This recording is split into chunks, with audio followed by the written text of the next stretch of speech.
Λοιπόν, εδώ βλέπουμε την Ειρήνη να βάζει για πρώτη φορά πλυντήριο. Πόσο περήφανη θα νιώσεις, θεία. Για βάλε. Και μετά θα σου πω. Έχει κι άλλο. Βάλε. Και τώρα θα βάλεις εδώ. Ναι. Θα βάλεις Αριέλ. Εδώ. Ναι. Με το καπάκι.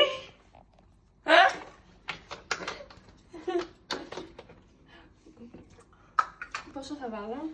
Βάλε και θα σου πω. Stop. Και βάλτε τη μέσα, στα ρούχα. Πού μέσα? Μέσα, εκεί όπου Εδώ βρεις. θα το χύσω? Όχι, δεν το χύνεις, το βάζεις.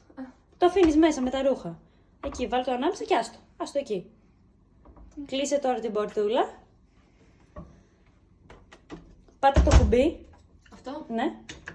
Και βάλ το στα ανάμεικτα. Γύρνα το. Ανάμεικτα, πού λέει ήταν?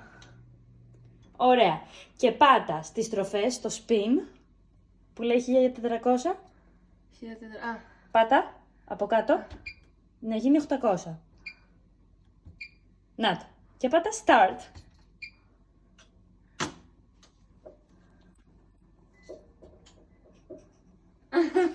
Τι έπαθε? Μπράβο! Ειρήνη, πώς νιώθεις? Και λέει δεν έχω κλείσει καλά την πόρτα. Πώς νιώθεις? Νιώθω Κοίτα με, περήφανη. μίλα στη μαμά σου. Περήφανη. Ωραία, αυτό θα το πούμε σε λίγο. Νιώθω housewife.